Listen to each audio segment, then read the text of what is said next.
Hello, I'd like to start. Okay, good. Got it. Um,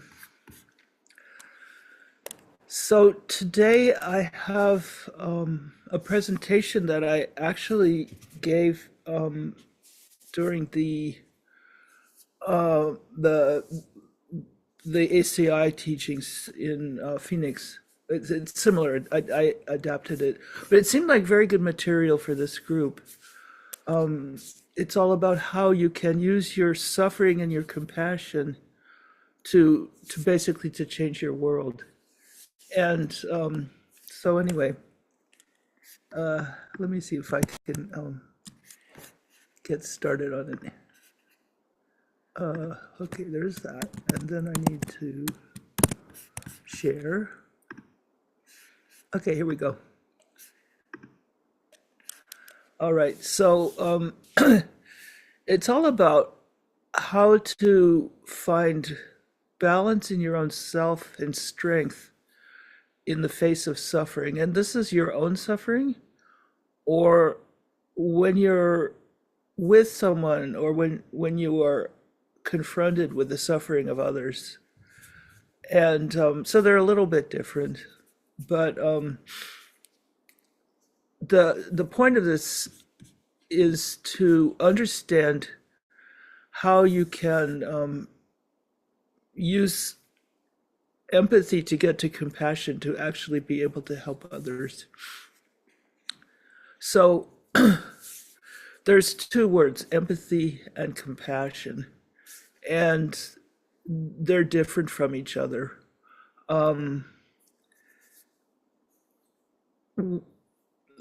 Both of them are important. And they're worth meditating on to help to get them deep in your own heart. Hang on a sec. Okay, I think it's okay. I thought it was maybe a message. So everybody knows what it's like to feel the pain of the world, especially, well, maybe not even especially now. It always at different times in history, there's been incredible suffering in the world and in our own lives. Both are they can be devastating. But what about if you have the possibility to transform that pain that you're feeling into something meaningful?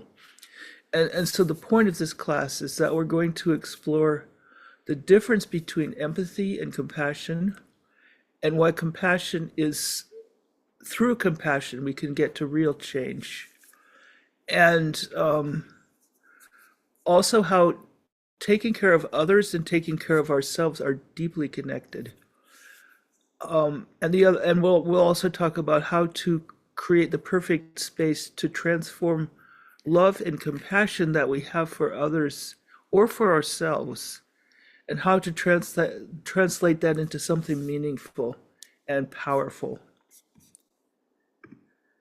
Okay, so first of all, exactly what's the difference between empathy and compassion? Here you see a picture of two people, and so there's somebody who's obviously got a problem. He's suffering, and there's two people standing nearby. You can see empathy is it's the ability to feel what someone else is feeling. There's sympathy here. It's like, oh, this person really needs help, and also to even to feel their pain or their joy. So it's similar to tuning into somebody's emotions or their feelings. And the strength of empathy is that it creates a deep connection with somebody. But the problem with empathy is that you you're not acting, or you might be acting, but you're not totally involved. So it's like the you can get overcome with the pain of it just because you feel so bad for this person. Whereas compassion starts with empathy, but it comes along with a wish to help and the courage to stay open, to be able to act on it. So it it includes empathy, but it adds this openness and action. So it's not about fixing somebody, not necessarily just fixing someone, but it's being present with them and being open to help them. So, for example, Venerable Gyaltse and I, we both know an older woman, Maxine, and she had to move out of her house. She had to move into a group home, and it's hard for her. And so I feel empathy for her. I feel I understand her suffering, and I understand her pain. But Venerable Gyaltse, she goes, actually, she goes and spends every Wednesday taking care of this woman. She'll drive her to the doctor or she'll take her shopping or whatever she needs. So that's a good example of the difference between empathy and compassion.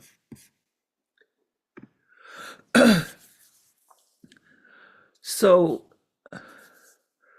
when we're meditating, so this is a picture of somebody meditating under a tree, and the idea is that you start feeling your own mind in your memories, your regrets, your hopes. Um, you become aware of your attachments and your selfishness and how difficult it is for you to really care for others, or how. So these are all the times when you're in contemplation or meditation. Um, Start thinking about how you may have harmed people in the past. And so when this happens, and this is not mostly in meditation, but in contemplation. Like for example, when you're alone and you you you might just be sitting with yourself, maybe in the morning drinking some coffee or tea or whatever, and you start just sort of reflecting on your own life. And so in at times like this would be contemplation. You start becoming aware of problems that you've had, and ways maybe you've dealt with things that were not very smart, not very kind. And feelings of shame or regret might come up. And at this time, don't you start thinking you don't need to protect yourself from feeling these things, but hold them and examine them and try to find out where you're mistaken, what you've done that might not be so skillful, and then how you can change yourself. So, in other words, practicing kindness in your own mind and um, not being judgmental with yourself. Be kind to yourself. Look at what comes up in your own mind, and think, well, how can I switch this around so I can help others? Then also during the day, try to be aware of how you're treating people. Usually this happens after you've already treated them. Like you might have an interaction with somebody and then you get upset, and maybe you even yell at them. So at the time, it's not so easy to be aware. You're caught up at the moment, but later, then think about it. How am I treating other people? What are my assumptions about that person? What am I thinking that their intentions are? And these things like this, they help to create your relationship to that person, and you can change. If you dig into the feelings at a time when you're not upset or you're not agitated or you're not even good things, like maybe you're not feeling a huge amount of attraction right now, before maybe you did, and you did something you might feel you might regret, but now think about it and reflect and try to feel how you can change your relationships. And this is something you can do in the morning, sort of like a meditation. So there's two practices that you can adopt, and this is in meditation. So it can be during a retreat or not during a retreat. It's just a meditation.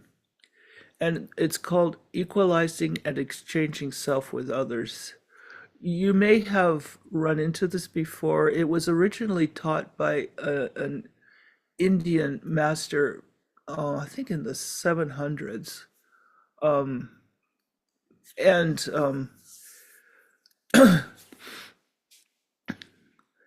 it, it's a very beautiful method of trying to understand how to basically how to love others, how to help others. So the first one, you start out with empathy. So we talked about that. And the idea is to practice considering treating yourself and others exactly the same. So think about it like this. Everybody wants to be happy. They don't want to suffer.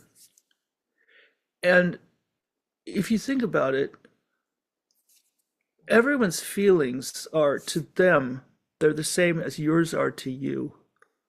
So if you're aware that someone else is in pain, then think about how they would want to take away their pain as much as you wanted to remove your own pain.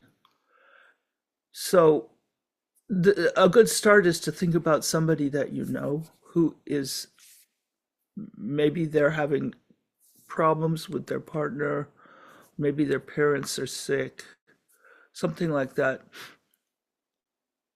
Put Think about how their own how they would feel about it and how much their pain is, and then how their pain is the same as yours is.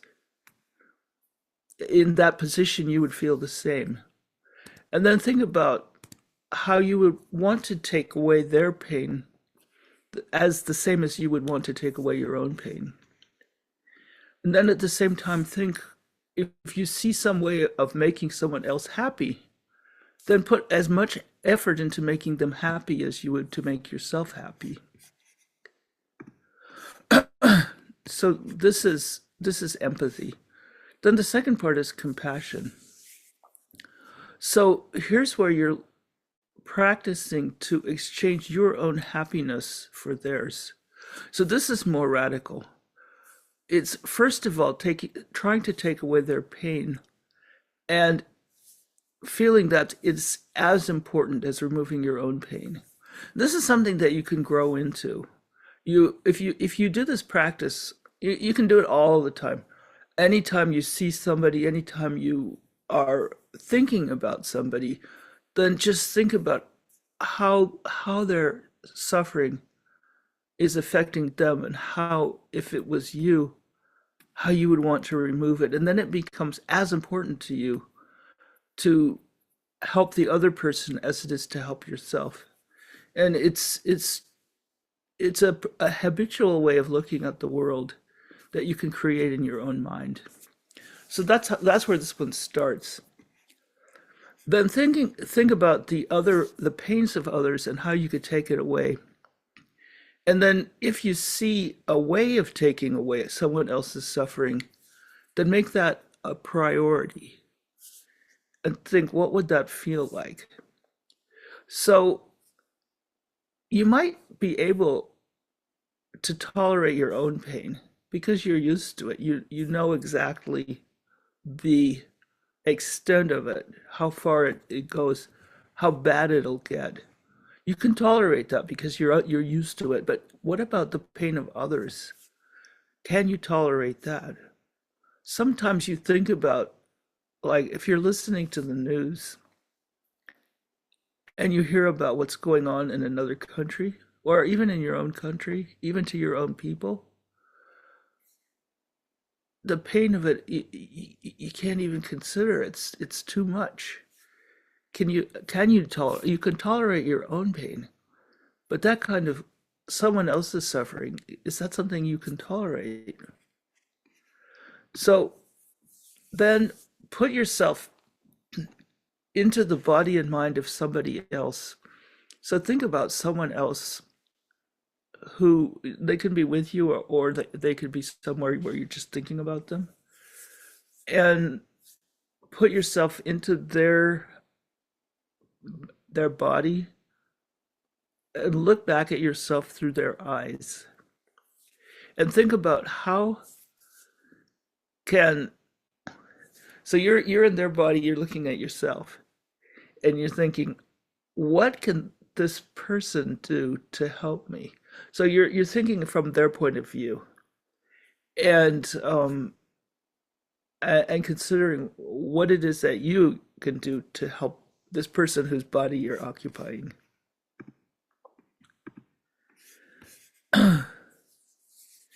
And as you play around with practices like this, you can it, these aren't the only way to increase compassion, but it's a start. It's ways you can think about it. And as you do this over time, then the boundaries between you and others start to break down, and it becomes like it's natural to want to help somebody as much as you want to help yourself. You don't even have to think about it. It just becomes natural. And when you when the boundaries start to relax, then your compassion starts to expand naturally, and it goes in all directions. So in this picture, there's this woman. You can see she's got her clothes are also falling apart, but she's looking at this dog who's probably in a similar position, and just automatically she wants to help the dog. It's the same with animals and with people, or anyone, any being that seems to be suffering. Then if you see an opportunity to remove any kind of pain or any kind of unhappiness from someone else, then even if it's some trouble to you, or if it costs some money or something like that, then if you do it with intention, then gradually it becomes natural. And when you do it, dedicate that action to overcoming your own self-centeredness, your own selfishness. So the idea is, in a normal day, when you see someone, or a human or an animal, and they're having a problem, they're pain, they're suffering, they're unhappy, anything like that, then try to feel how it is that that being, that person, what is their feeling like, and what can I do to help them?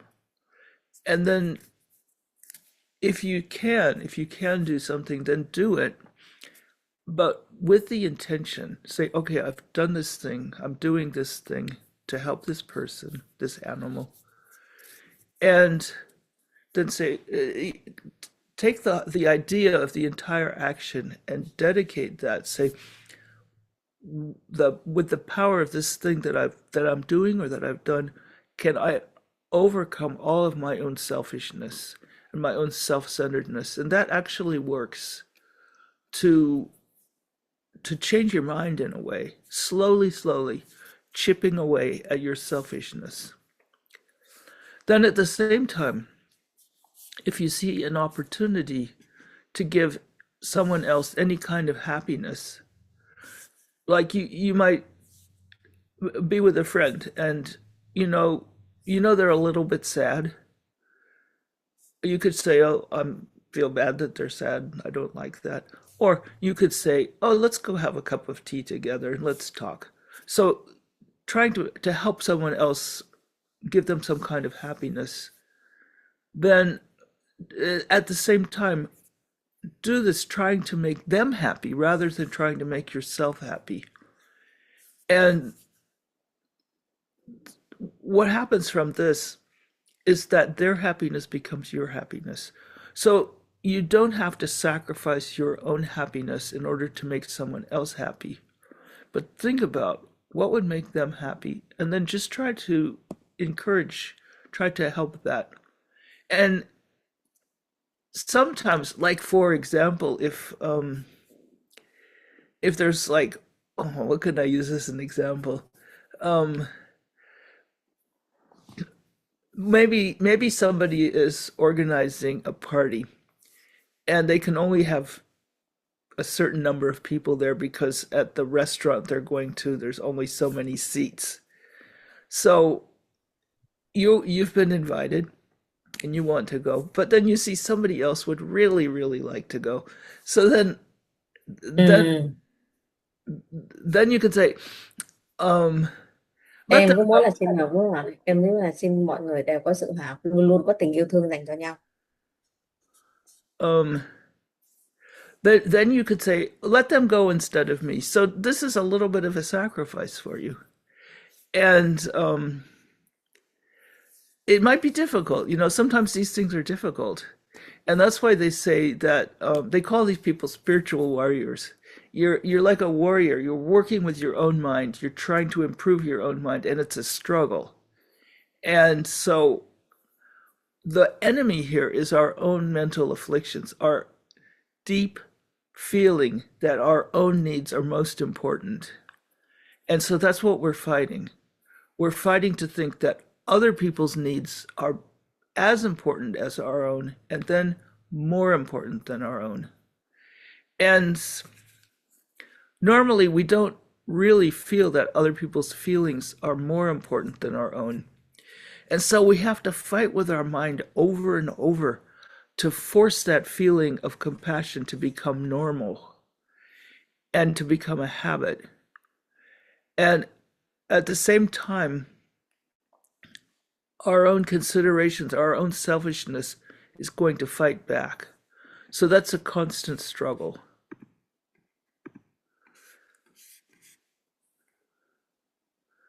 So here's one way that you can react to pain and sickness. When you're having physical pain or mental pain, if if sometimes physical pain is easier to take than mental pain. Um,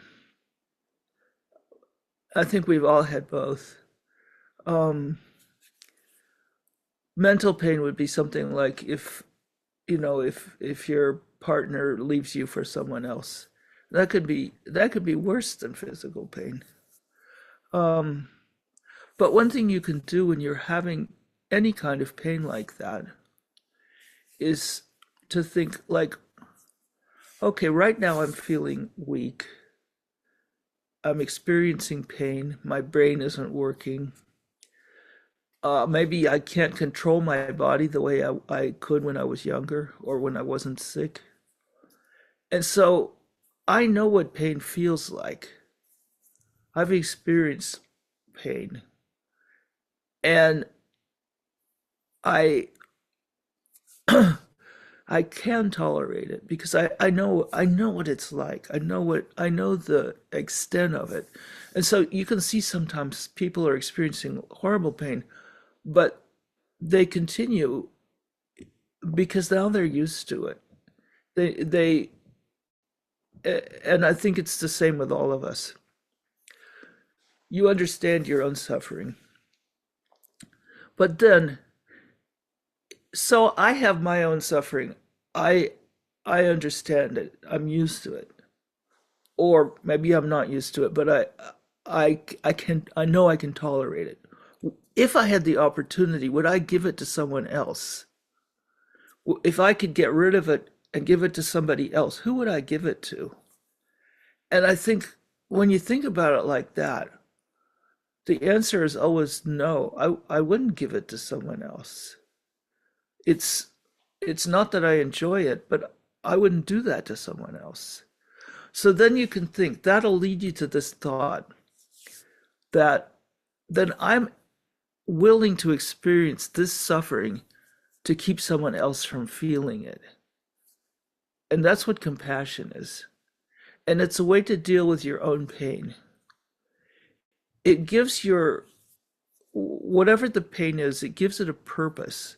You can think, okay, I'm experiencing this and I wouldn't give it to someone else. So I'm willingly accepting it rather than giving it to someone else. And this ultimately, this thought will create the seeds to remove suffering entirely from your world. Now you have to understand how that works, and we'll get to that later.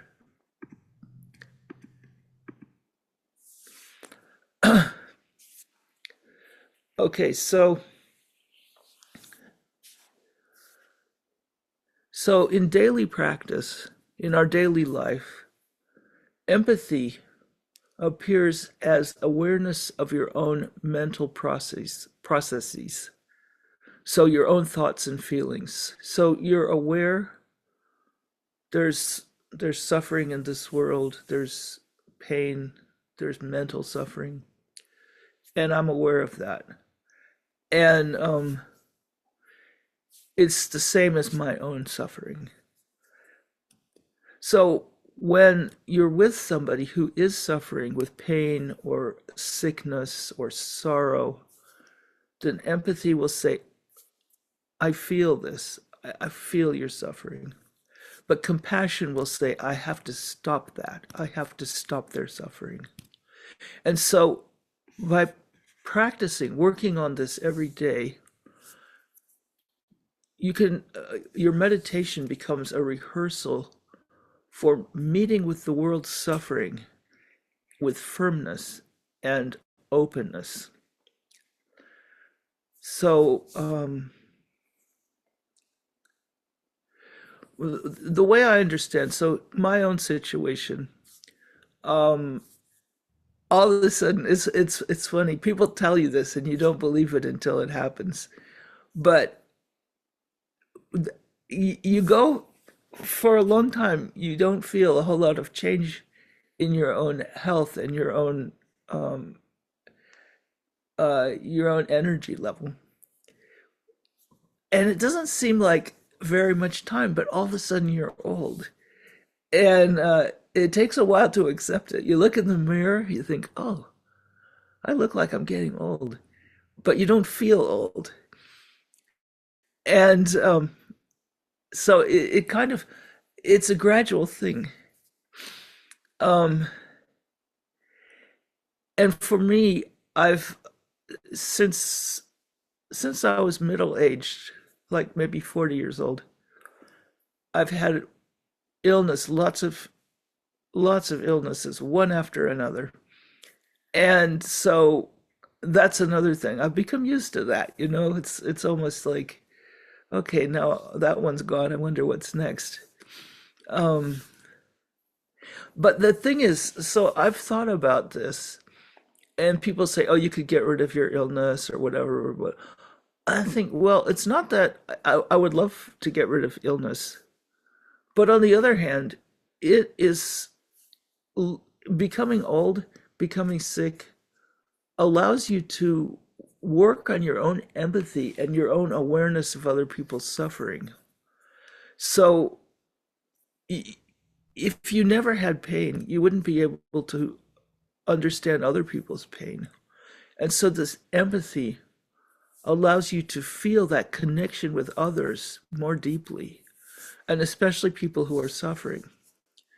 So it's the first step to equalizing others' pain as being exactly the same as yours. I I know what it's like. I have this understanding of maybe not the same kind of suffering, but it's similar. I understand suffering. And so that means my heart is more open to somebody who is also feeling, who's suffering, who's yeah, their physical or mental pain. Then going past that, compassion is able, it gives you the power to transform the shared suffering into the strength to overcome all the pain in the world. So by changing your mind to focus on putting others first, then you're wiping out your own negative seeds and the tendencies that are keeping suffering in your world. So slowly, because of understanding where your world is coming from, you'll be able to change the world that you're creating into a paradise where nobody is sick or lonely or unhappy ever again. Um, so I was thinking maybe we could do a meditation. And one meditation that's important, I think, for people to understand, it's a very useful meditation. It's called Tonglen. It means taking and giving. So basically, it's a meditation on how to help others and how to help yourself. Normally, it's done with using the thought of somebody else's pain. And you might be used to this meditation, you might be familiar with it already. Somebody asked about this in one of the classes earlier. Can you do this on your own suffering? And yeah, you can. And that's what I was thinking of doing in this class. We could sit and we could work on doing this Tonglen meditation, but instead of taking away other people's suffering, we're taking away our own. And so that's what I want to do now. So yeah, so this is going to be a fairly short meditation. Um, so start out by getting into a comfortable position. Ideally, you're sitting, or you can sit on the floor or on a chair or whatever. Um, you can meditate lying down too, whatever works for you. If you're sick, sometimes you have to meditate lying down. So then shut your eyes, have a straight back, kind of balance so that you don't have to use a lot of muscle power to keep your body straight. And start out by watching your breath. You can count your breaths. The out breath is so you count on the out breath. Count every out breath.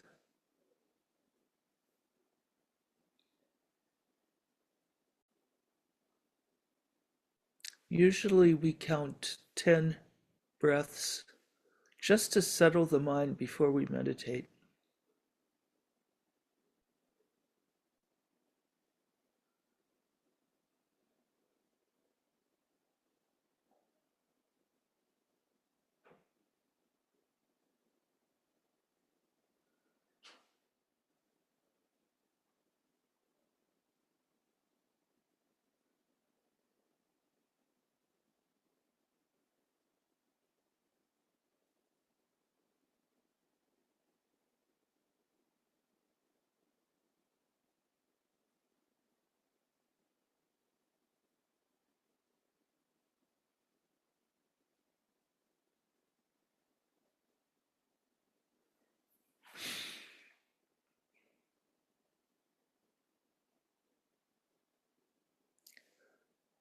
Now we'll start out with problems that we have now.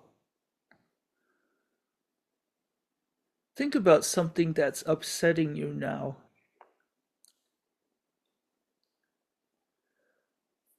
So it could be that you have health problems, or someone close to you has health problems, or it could be difficult relationships, with your family or your partner or at work.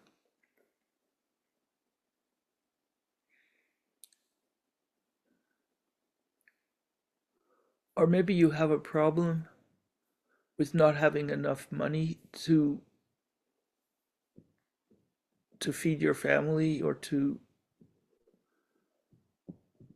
pay the rent.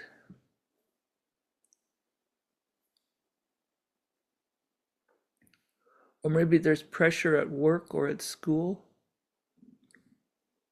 Or maybe you're worrying about preparing for the future.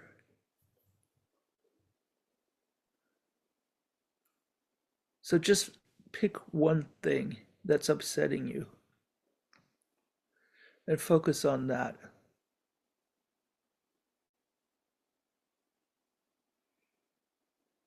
And think about it for a bit. What does it look like? How do you react to it? How does it make you feel?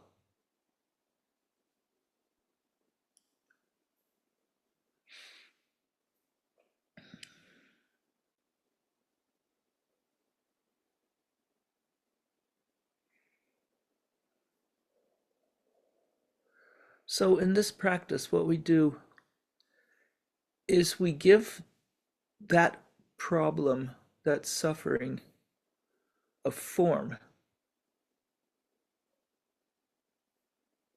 and we put it in our heart like a black cloud. And here's how you do this meditation on yourself. You see yourself sitting there with this black cloud in your heart, this problem that you have. And then in your mind, go outside of this person, this you. Go outside and look at yourself from outside. So you've kind of separated in a way. You are outside of yourself, looking at yourself, looking at your suffering.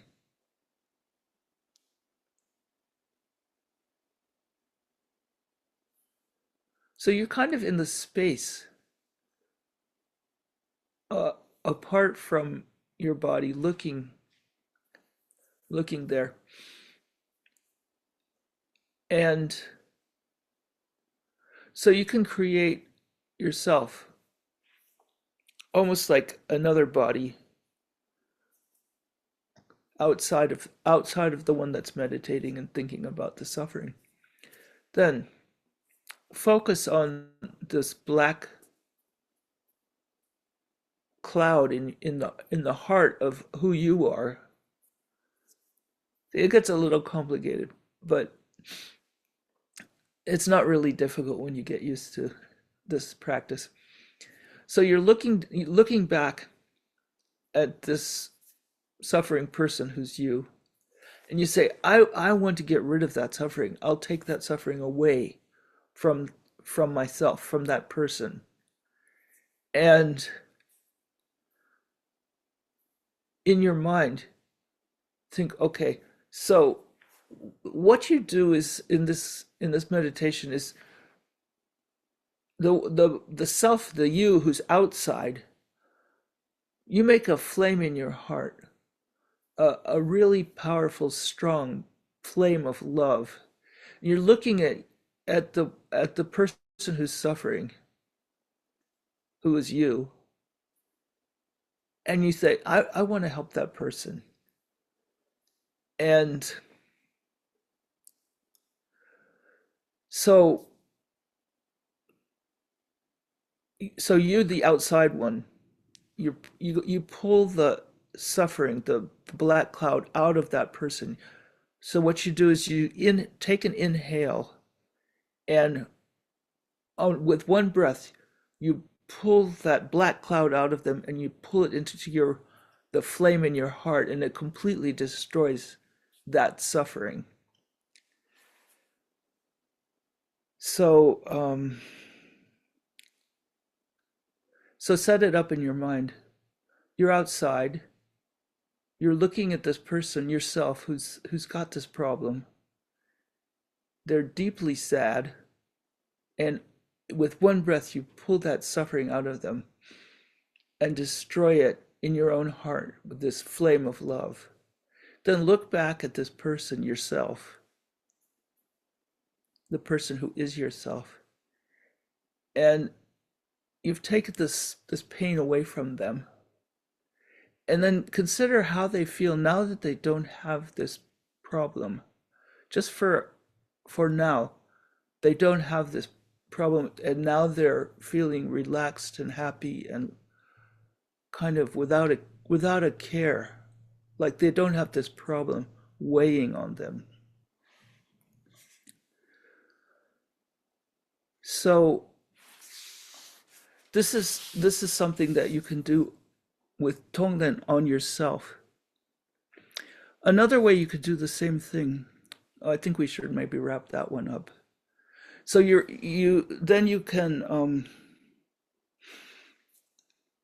can kind of dissolve the image,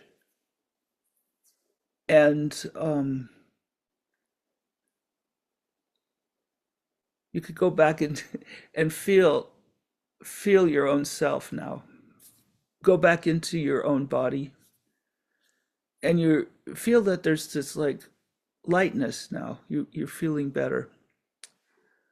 So another way you can do the same practice is with the problem in the future. You can think about, like, you're going to be old, or you may be sick in the future.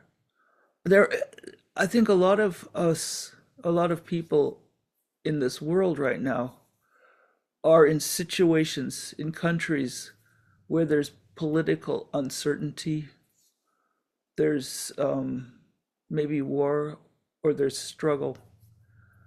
You can do that too. So if you're thinking in the future, there may be more problems.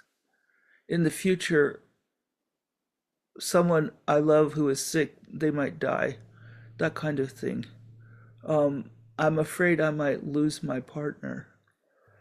Not a problem that's hurting you now, but a problem that might happen. You can do the same practice here. You can change the future in your own mind. Take away that anxiety, that worry, and just destroy it.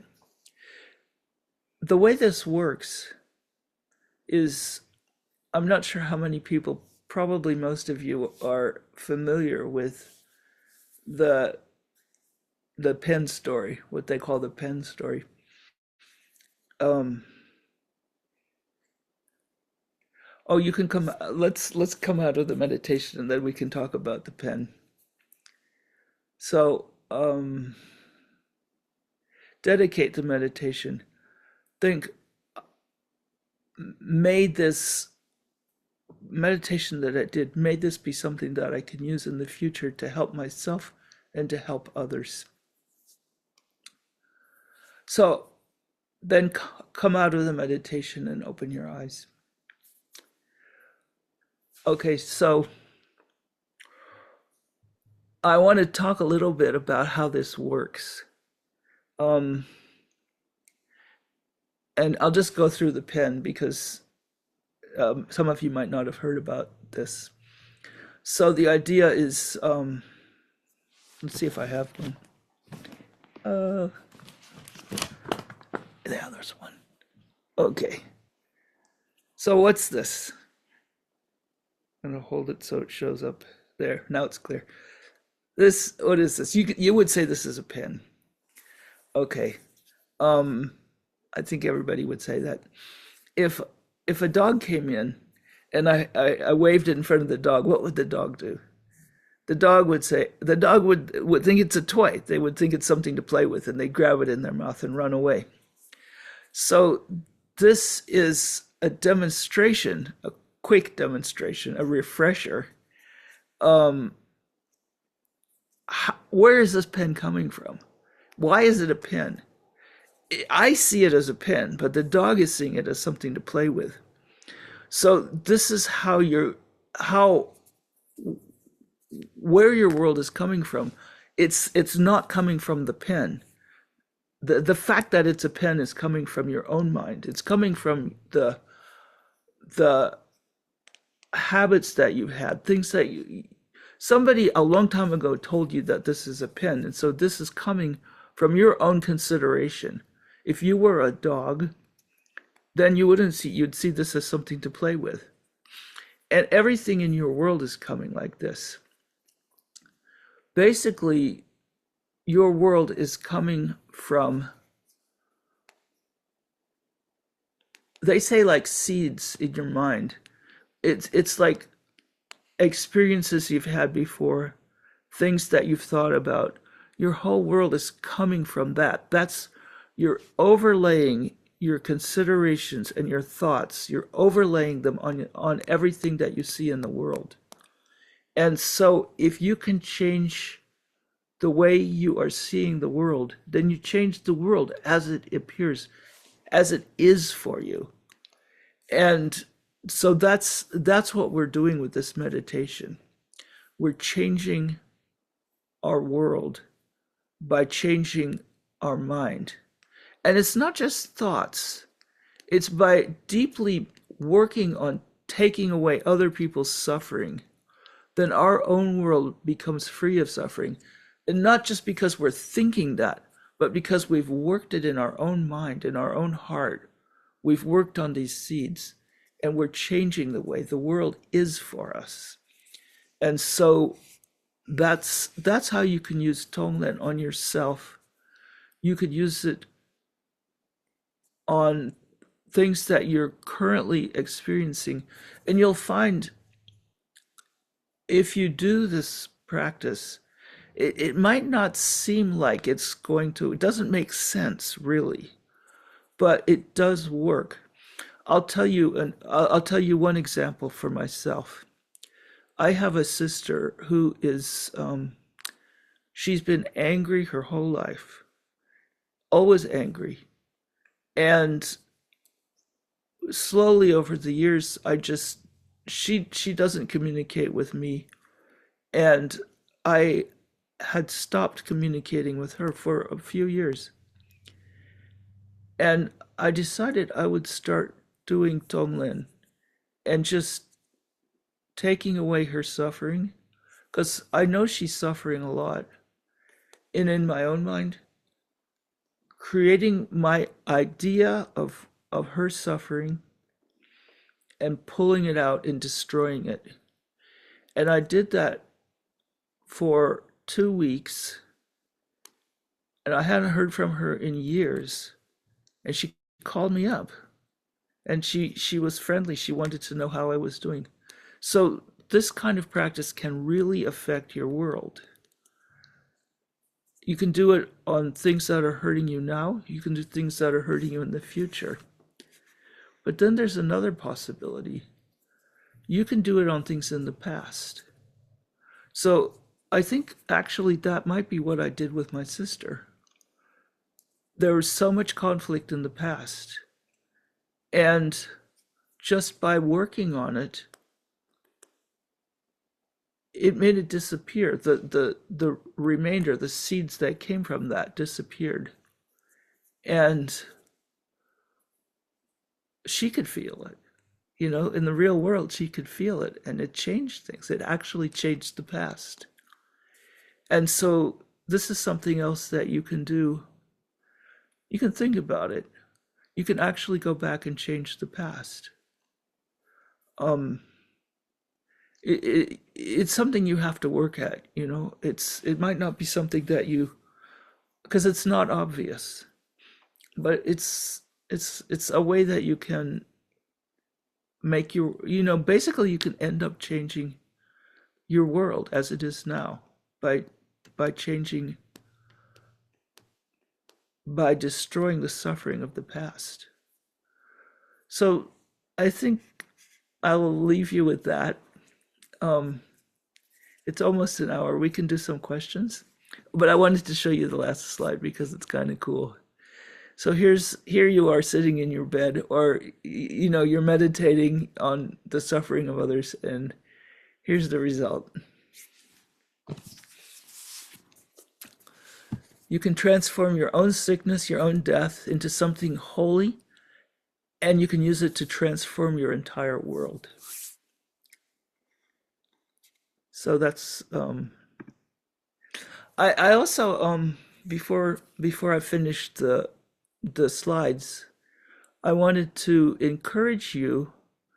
So this is our website, blueskyfriends.org, and there's materials and links there that can help with pain you might have, suffering, unhappiness, sickness, other people's sickness. That's the main thing.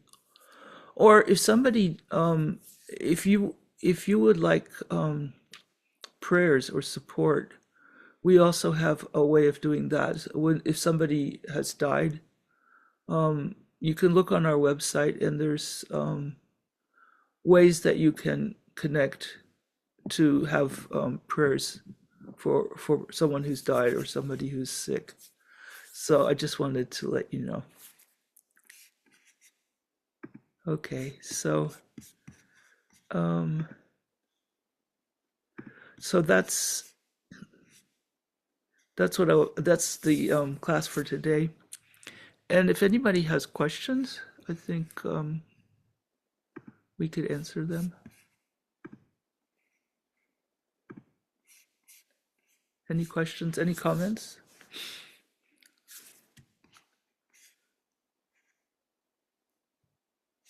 Okay. Oh, okay. Venerable Gyaltse, what do you have? I also wanted to let people know that we're looking for a logo, a symbol for our Blue Sky Friends, and we need your creative ideas for this logo. And so I just wanted to mention that. We put it out there, but we haven't received anybody's creative ideas. So if you have something in mind, please do send it to us at blueskyfriends.org. No, that's not the mail. That's the URL. It's mail at blueskyfriends.org. So that's all I wanted to say. Okay. Does anyone else have any questions? Otherwise, we'll we'll close out for today. Okay. Well, thank you all for coming, and I guess we'll see you in a week or so.